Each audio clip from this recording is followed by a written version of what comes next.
I need to get back in there and fix that Twitch. That is that's kind of a mess on that graphic. Apologies for that. That's on the to-do list. So welcome to the Saturday Six. The shtick here is I run an advanced stats model on college football data. I get data from the same people that provide data to the playoff committee. I'm a data scientist, econometrician by profession, so I do math for a living. So my side hobby is this. I run an advanced stats model for college football. Anyway, we run through the stats on some of the big games for Saturday. We run through 6 games. I've extended it. Somebody had the idea that I actually should make it 5 minutes instead of 3. I spend 5 minutes on each game. Hopefully get through that and not going over after repeatedly going over 3 minutes. But there's some really good games this week, and I'm excited to talk about them. And of course, the headliner is Clemson versus Georgia. But there's some other, good ones as well. I think if you look at the slate this week, I think college football has done a pretty good job of really lining up, some more attractive games in the early season. And I think the TV money, TV has definitely played a role in this and trying to generate viewers. You do see some more attractive matchups being set up over time. And this, although you do end up with some unfortunate, some really interesting games that, you kind of wonder as the season goes on, if those results that you see in the very, first game are going to hold up. North Carolina and Virginia Tech is an interesting example. If they had played later on in the season, do we get the result that we saw last night? And the same might hold up for Northwestern and Michigan State. It is interesting the way that the conference schedules are often set up now, where you are getting, particularly for the Big Ten, a handful of early season conference matchups in the very first week of the season, and the ACC has had the same thing for a little bit now. You don't usually get a ton of them, but a handful of them throughout the season, over the season, in the early season, in the very early season, in week 1, week 2. Getting a really early conference matchup and getting, teams having to get out the kinks, going against a conference foe, somebody that can upset them if they don't play particularly well. It's interesting to see. College football has lacked a preseason, and I'm interested to see how well what we saw from Virginia Tech and North Carolina hold up over the season. And I actually use a decay in beta rank. So as the season goes on, I weight more recent results more. You can't really, in any coherent way where you might keep your sanity, I think, really keep track of injuries and try to weight them in college, in college football. So what you end up with is, my solution is, one is to, the decay helps to try to control for injuries. If there is an injury, to a very important player on the team, the data should start to reflect that. The model is going to pick that up with its weighting and weight the most recent results more. Same thing if a player comes back. But the other thing is, teams do play better and worse as the season goes on. And I want to reflect that in the data. I want to reflect who should we expect to win tomorrow, if you will, or today.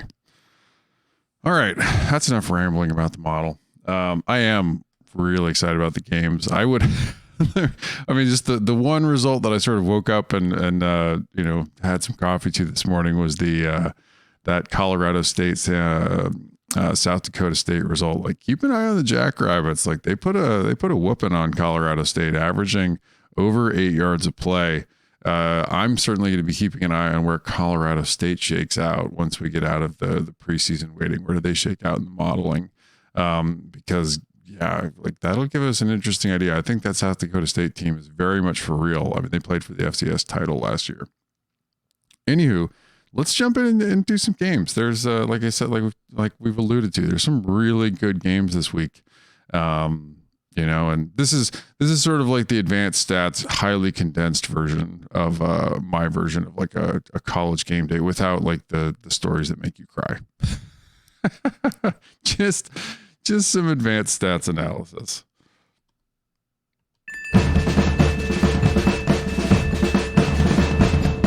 Of course, the headliner here today, and you can see that I've got the timer there for myself. The headliner here today is Clemson and Georgia. In comes, Clemson, we've got them projected at number 3 in the advanced stats and beta rank coming into this year. Georgia comes in at number 6. It's Dabo, Sweeney versus Kirby Smart. Clemson's offense coached by Tony Elliott. I think we really got a real sense of how important Elliott is for them in the playoff last season where he was out due to COVID protocols. Clemson did a really good job in their first 2 series. Those are usually scripted, so it's likely Elliott, had a hand in developing those scripts for what they ran in the first series.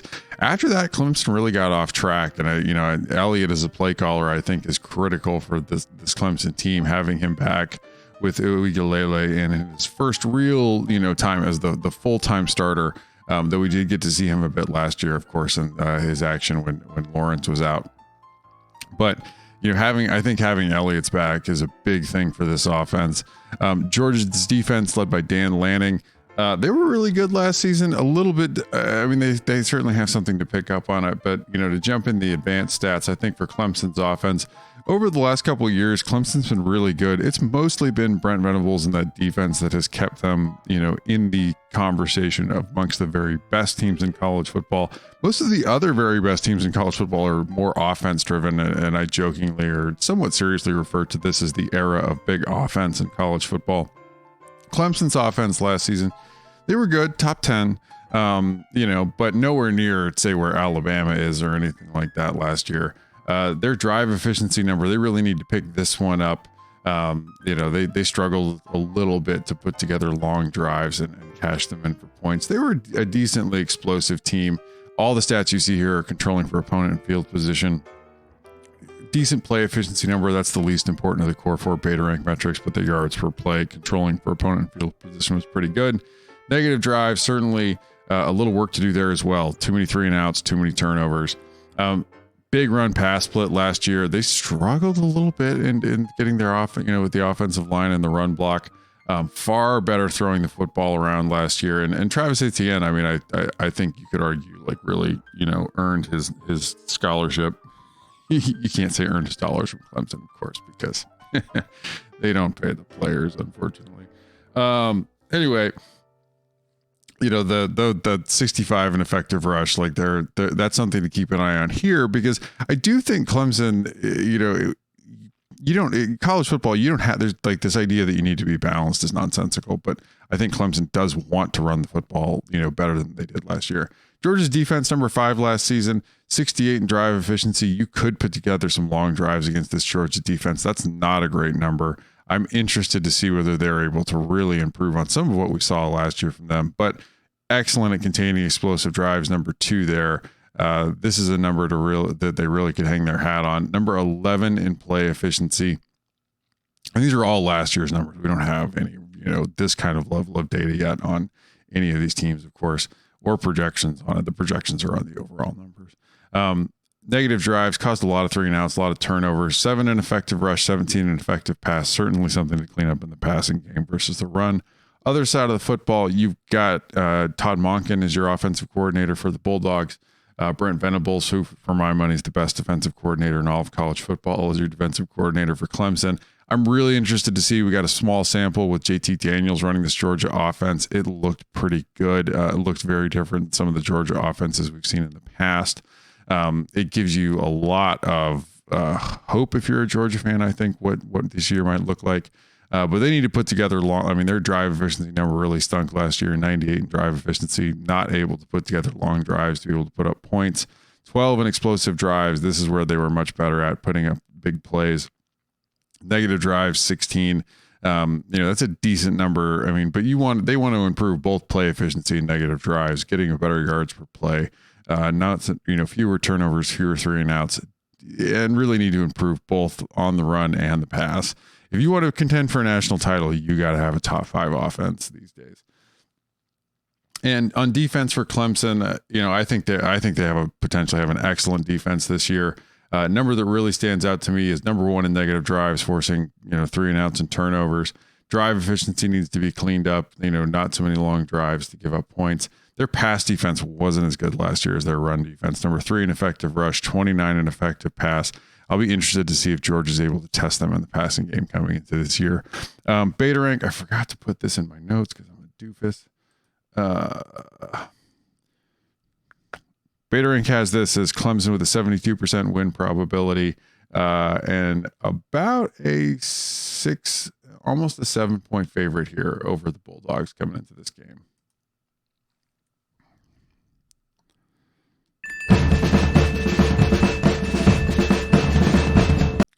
Iowa and Indiana, this one's an interesting game to me. And it should be a pretty good game, pretty good early season matchup. Another one from the Big Ten where they're matching up conference foes early on.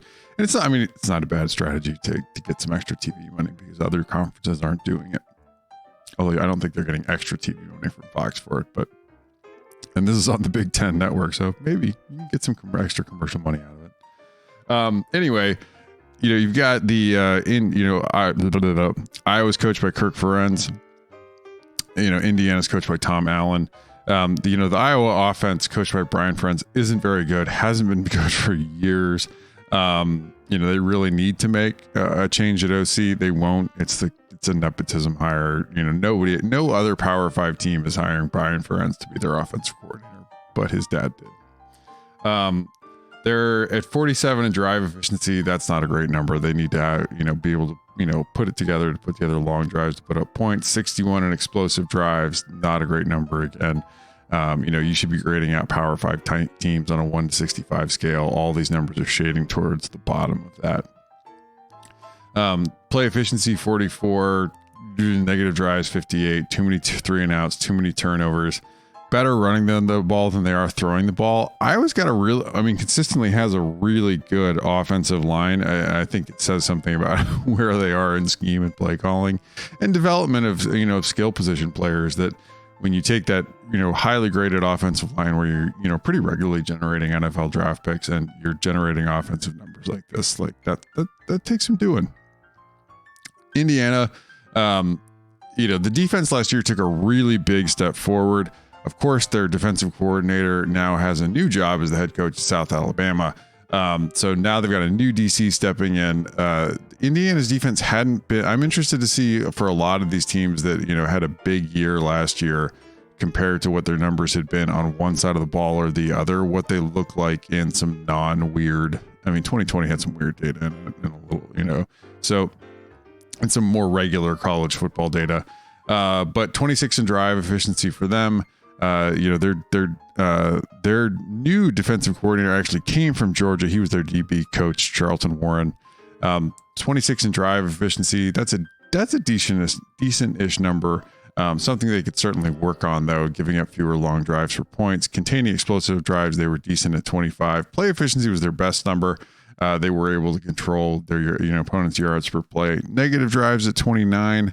That's a number again to improve on. We needed to force more 3 and outs, force more turnovers. Far better against the run, number 13 in effective rush than they were against the pass.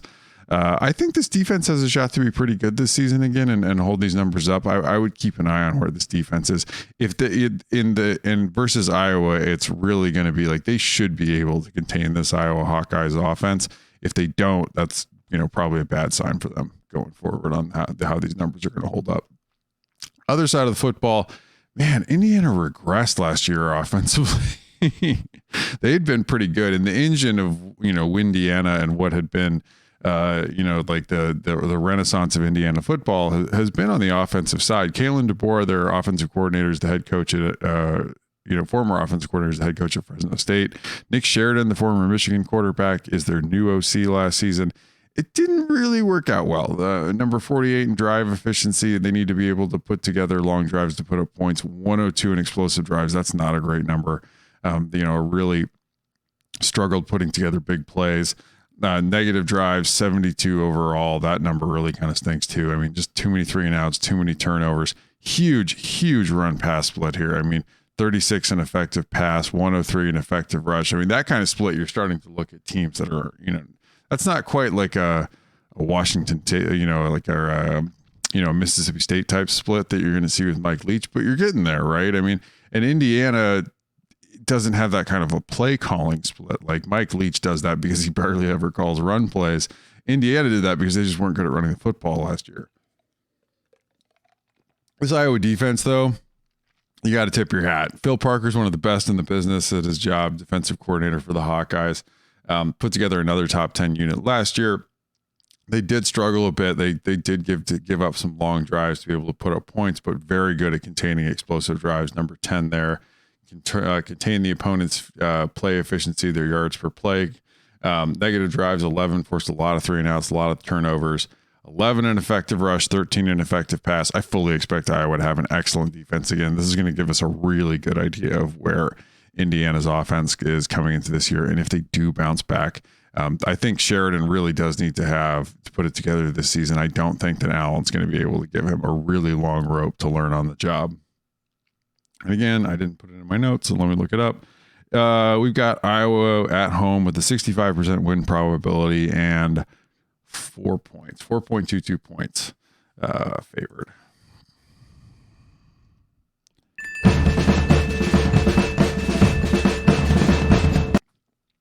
I'm really excited for this game. Texas versus Louisiana. This is a good one. Texas comes in. We have them projected at number 10 overall.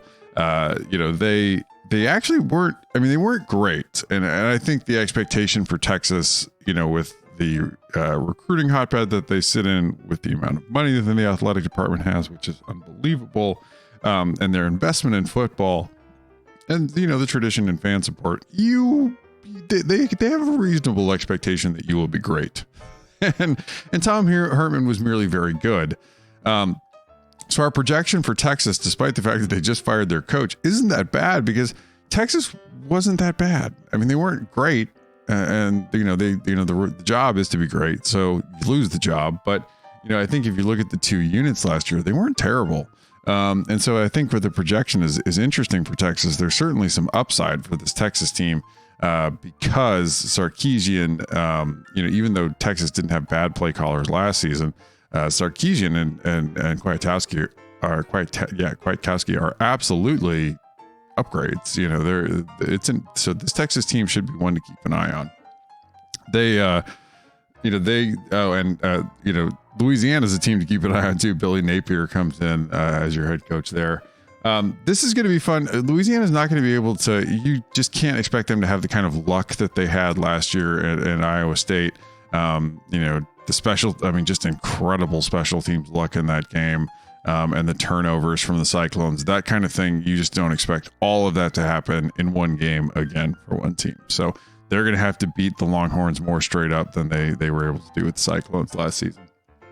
So anyway, Texas offense comes in with the new OC, new true freshman quarterback Hudson Card. They were number 8 last season, however. 16 in drive efficiency overall. I mean, that's a decent number, putting together long drives to put up points. 8 in explosive drives there. They were pretty good at putting up big plays. 10 in play efficiency. Their yards per play was pretty good. Negative drives. This is one they can absolutely work on. Too many 3-and-outs, too many turnovers. A little better passing the ball than they were running the ball. I'm fascinated. I'm fascinated to see a backfield of Hudson Card and Bijan Robinson like this. Dude, just can't wait. Defense for the Raging Cajuns. Patrick Toney's your defensive coordinator here. 51 last season. 67 in drive. I mean, this is not a bad. I want to be clear. This is a pretty good number for a group of 5 defense, right? Like, so, this is going to be further down than you might say for some of these other, like for a Power 5 team, we'd grade this out pretty poorly. But for Louisiana, a group of 5 defense, this is pretty good. It's hard to put together a really good defense at a group of 5 school. But that would grade out against Power 5 teams. 67 in drive efficiency here, 40 in explosive drives. These are pretty decent numbers for them.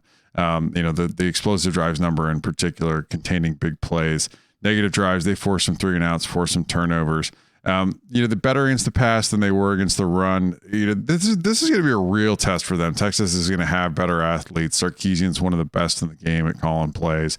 he's not stepping into a place where the cupboard is totally bare. But I do think it's interesting to see like where this shakes out in year one and what Hudson Card looks like if they're able to rattle him at all. On the other side of the ball, the Raging Cajuns offense, Billy Napier's your play caller here, 26th in beta rank last season, 42 in drive efficiency, being able to for the most part, put together some long drives. 33 in explosive drives. This is a number. I mean, I think they're going to need to this season, and in order to stay in this game, they're going to need to improve these numbers. It's tough though. Kwiatkowski runs, a too high safety look that you got used to at Washington. You are rarely likely to see the safeties in the TV screen. They are designed to take away explosive drives and make you go the length of the field. This Louisiana team in this game, they're going to have to put together some long drives because big plays are going to be at a premium for them. 72 in play efficiency, 39 in negative drives, something they certainly need to improve. I like their quarterback, Levi Wallace. They're not a great passing team, 18 in effective rush. Napier's got a really good run scheme. They might need to develop a little bit more of a passing game, and we'll see if they're able to have that in this game. Texas, what Kwiatkowski takes over, 13 in beta rank last season. Something to call out. They will absolutely improve that explosive drives number at 30 under Kwiatkowski. Negative drives, I expect them to improve that as well. He'll be able to bring some pressure. Depending on how he feels about his secondary, they should be able to improve that number, force more 3-and-outs and turnovers. And we will see. I mean, pretty balanced in what they were giving up versus the pass and the run last season. This should be a really fun game. One of the better matchups where we're bringing a really good group of 5 team against a quality Power 5 opponent. And we've got it as Texas. I mean, the books had this a lot higher early on, seeing Texas as a double-digit favorite. We've got it at Texas, 74% win probability, and about 7.67 at home.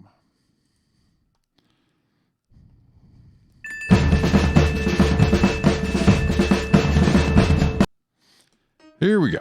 All right. So 2 teams that kind of found themselves face down in the mud last year. Penn State, Wisconsin, James Franklin versus Paul Christ. And you can see it right here. I mean, Wisconsin's offense stunk last year. And again, like there's a couple, these 2 teams in the Big Ten, and Michigan in the Big Ten are teams that really had a really rough COVID year. And collapsed. These 2 teams, more so on one side of the ball or the other. Michigan had a full collapse. Like in the 95 range or worse on both sides of the ball, making them really kind of a tough team to project coming into this season. Wisconsin's offense last year, 95 overall in beta rank. You of course have the injury to Jack Cohn. Then you have Graham Mertz, getting COVID and I think struggling to get, really back into form.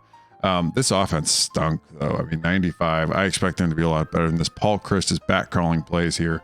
But they're going to need to improve these numbers across the board. Drive efficiency, explosive drives, play efficiency. All of these you're likely to see.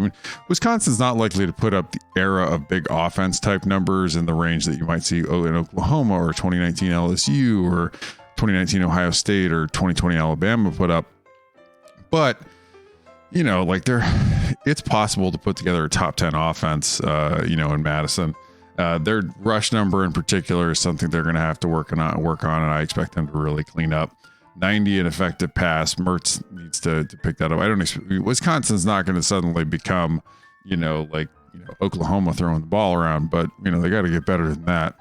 There's a lot of work to do on this side of the ball. I expect them to get, to really improve. I don't think that what we saw last season was necessarily fully reflective of what we should expect from Wisconsin.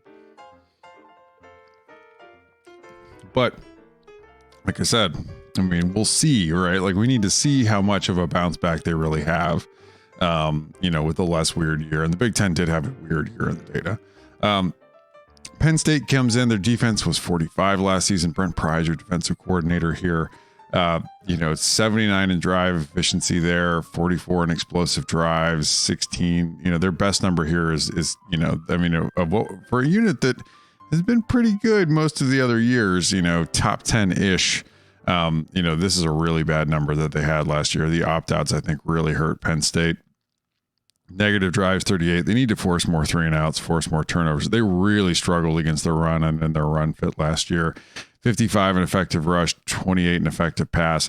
Keep an eye on this here. I mean, is Penn State, did they clean up their run defense? Is Wisconsin clean up their offensive issues? This is going to be an interesting one here. And both teams really need to win this game. You don't want to be, coming out of week one already, in a hole in your division. I mean, Penn State's going to be trying to chase down the Buckeyes, again. Wisconsin, they have to feel like they have the potential to be a leader, sorry, I didn't mean that as a pun. I hate puns on the old division names for the Big Ten, but Wisconsin has a shot to be one of the front runners in that West division. They don't want to come out of this game in a hole, particularly at home. But if you flip this around, you do have a new offensive coordinator again. I really thought Kurt Schirocco was going to work out. I really liked what they did at Minnesota. And after Ricky Rain moved on, because that wasn't quite working, I think, in the way that Joe Moorhead had worked out in Happy Valley. I thought Schirocco was going to be a move in the right direction. It was not a move in the right direction by any stretch. So in comes Mike Yursich, the former offensive coordinator at Texas, which was, as we saw from those numbers, pretty good last season. I like this hire. I think this is going to work out. I thought Schirocco was going to work out, so take it with a grain of salt. But there's certainly plenty to clean up here on this offense. 70 in drive efficiency, 82 in explosive drives. They got to get better at, stringing together long drives and putting together big plays. 20 in play efficiency there. That's their best number, but you look down, bad number again, 56 in negative drives, too many 3-and-outs, too many turnovers, not any kind of runs pass split, plenty of room to improve on in both phases, running the ball and throwing the ball. The one unit you can put your money on coming into this game, Jim Leonard's defense was again very, very good last season. Number 11 in beta rank, 10 in drive efficiency. They do need to clean up a little bit on their explosive drives, 41. Too many big plays last season. Their play efficiency wasn't great at 50, but negative drives offset some of that. They're number 19 there. Pretty good against the run and the pass. I like this Wisconsin defense a lot. We have this as a pretty tight projection between these two teams, as does Vegas, I believe. We've got Wisconsin 61% at home and a 3.11 point favorite. I need to say something other than 3.11 since points is the unit of measurement here.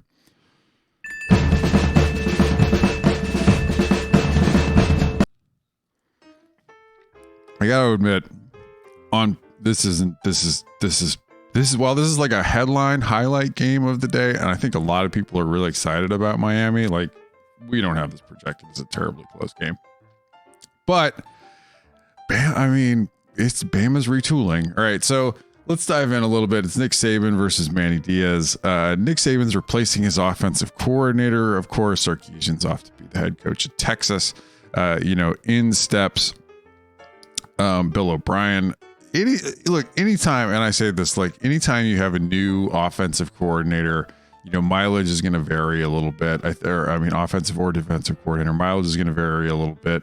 I think that there's also, that in particular, we like to call this out if they're a first-time play caller. Being a play caller is a skill, on its own. That said, Bill O'Brien has a pretty good track record.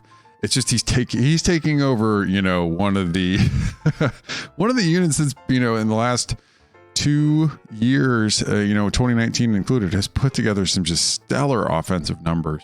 So whether they're able to keep the engine humming at that level, we'll see, right? I mean, new quarterback, Alabama, whereas a lot of college football teams coming into this year are bringing a lot of production back, an unusually high amount of returning players, experienced players in college football this season.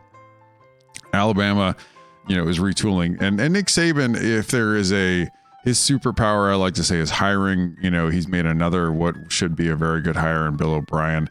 The amount of turnover that he faces on his staff and is able to replace with excellent replacements. Like, hiring's hard. Like, people underestimate how hard hiring is, and running a college football program.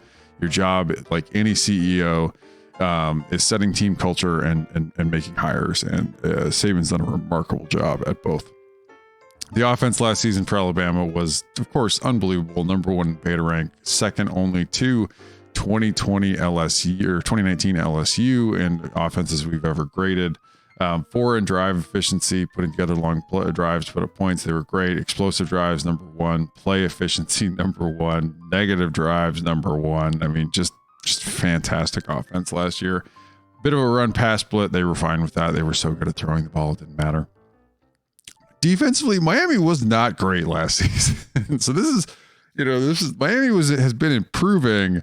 The win total is a little better than the advanced stats because the ACC has not been very good. Manny Diaz has taken over as defensive coordinator again. Number 107 in drive efficiency for them. You can put together long drives against this defense. Explosive drives numbers not great at 51. 47 in play efficiency, 47 in negative drives. They certainly need to improve both of those numbers again. 82 in effective rush. You can run on this defense.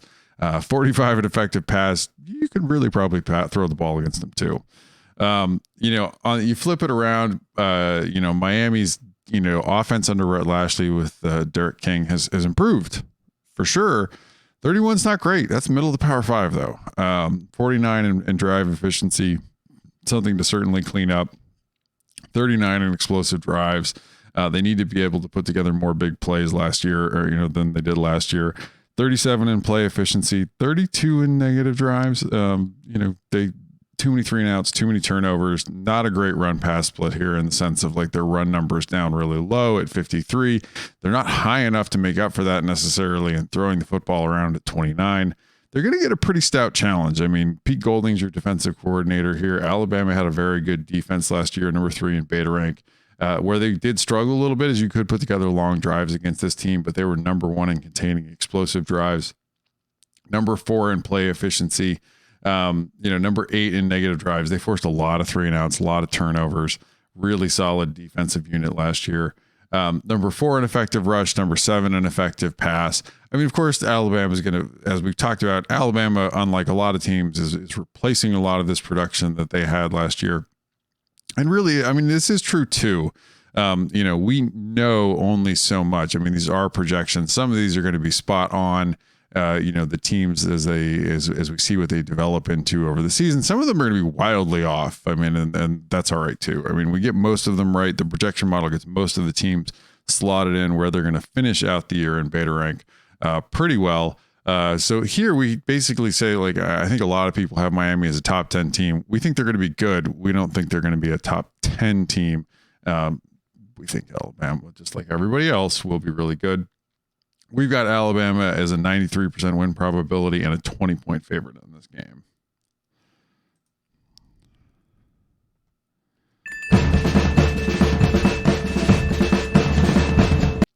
Final game is a good one.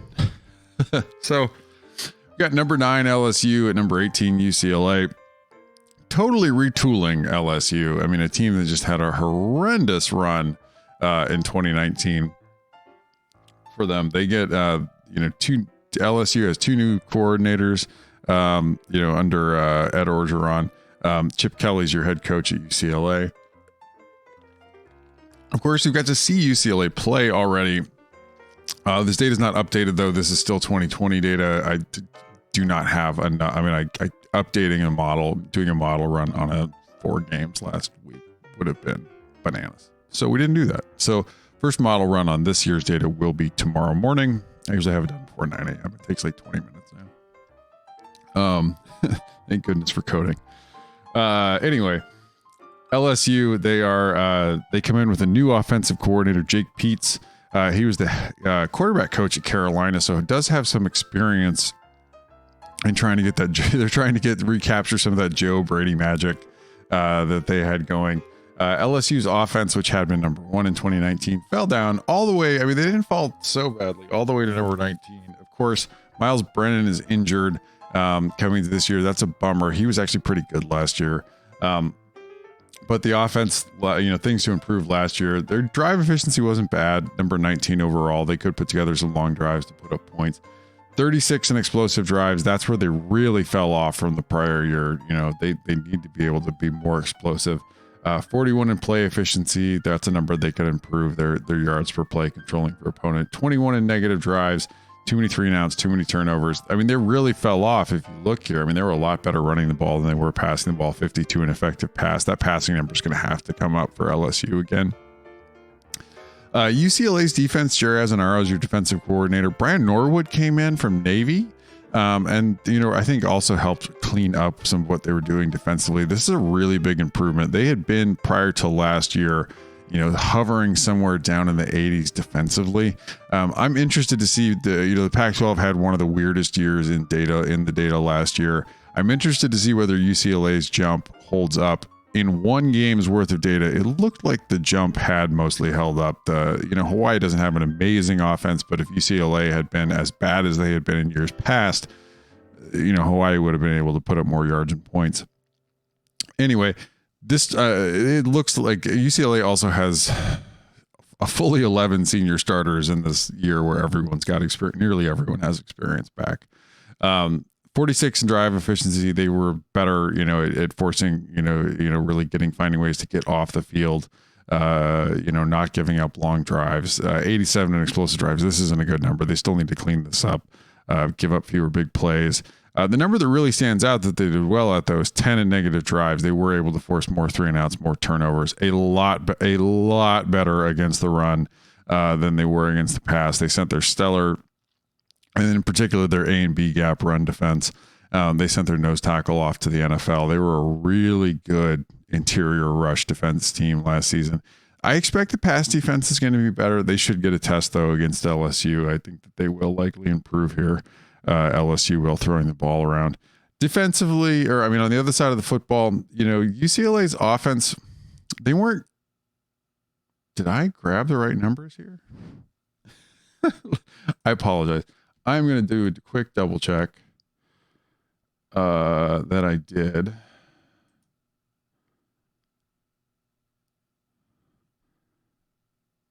Oh, you know what? These are flipped around. Sorry. Anyway, so I flipped these around. I forgot that UCLA would be the favorite last season. So I apologize. What I ran through last season, and this is going to seem really confusing. So we're going to go ahead and forget the timer here. And I'm going to go ahead and do a real quick. So LSU is the favorite this season. But if I looked at, I forget that I had the way that the layout works on my team comparison tool, which is where I grab these numbers for. It always puts the favorite on the left. Last season, UCLA would have been the favorite in the limited data. So let's try this again. So UCLA's offense, they were pretty good last year with Kelly, number 19 overall, 19 in drive efficiency.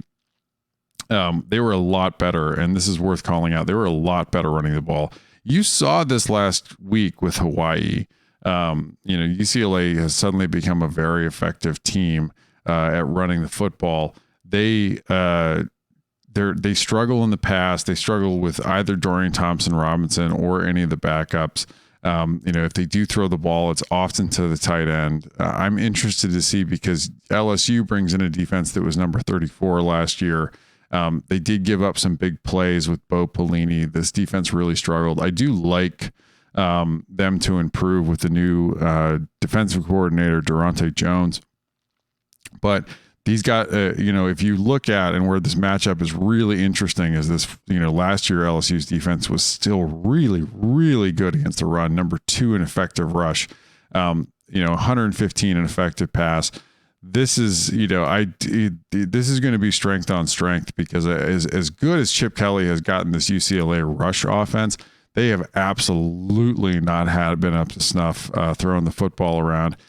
LSU gets Derek Stingley back. They're going to be able to do some, be able to put him out on an island and expect him to be able to cover.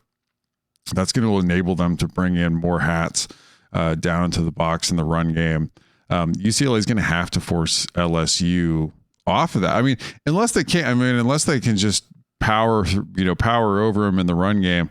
They're going to have to find ways to spread LSU out, force them to move off of the line.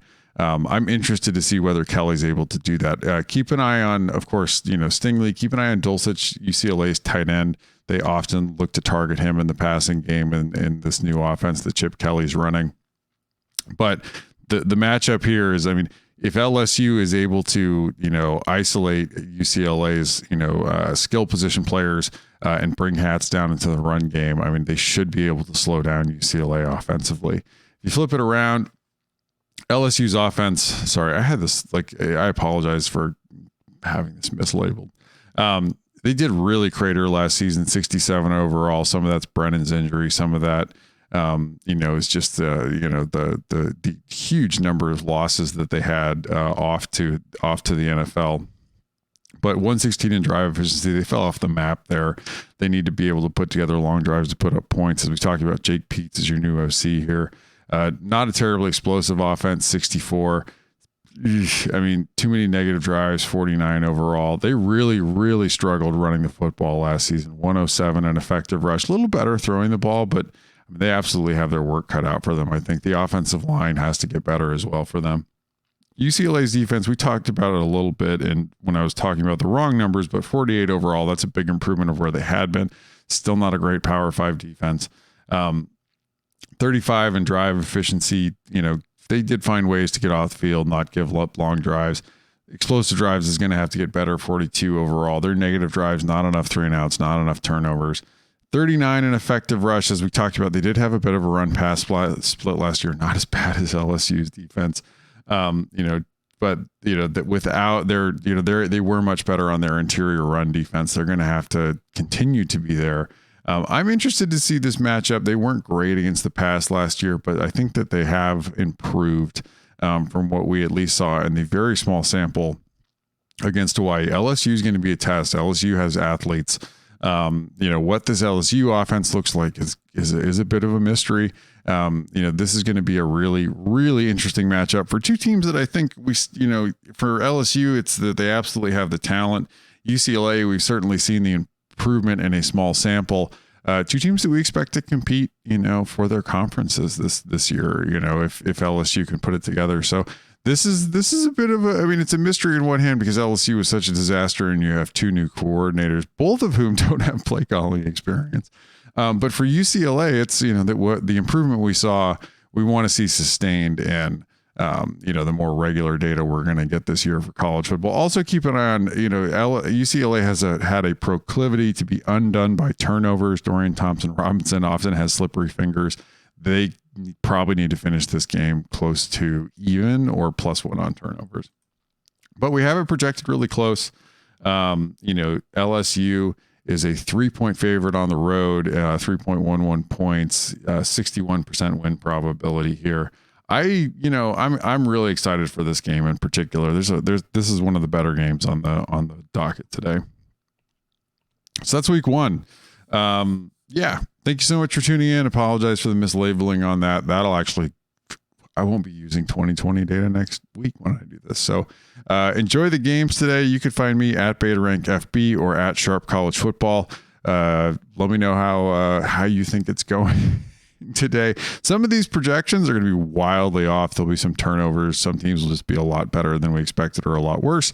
But I'm excited to see who that is. More than anything, I think there are some folks that try to hang their hat on their projections coming into the year, and it's sort of what they spend a lot of time with what they do. It's weird. You actually get a lot more people paying attention in the off season. I think as people find out that their teams are not good, people often tune out. But for me, projections are sort of like the necessary evil. You have to do it. You have to do some Bayesian weighting to solve the cold start problem in the year. The baby, the bread and butter, what I find most interesting and fascinating is the hierarchical models I run for the actual in-season beta rank. And by week 6 in beta rank, there's no more projection data in it, no more preseason data in it. I always look forward to that. That's exciting for me. So thank you so much for tuning in. We've gone 45 minutes, man. I've been trying to keep these to a half hour and I'm way, way over. So apologies for that. Thank you for tuning in if you stayed through the whole thing. And we will see you again next Saturday.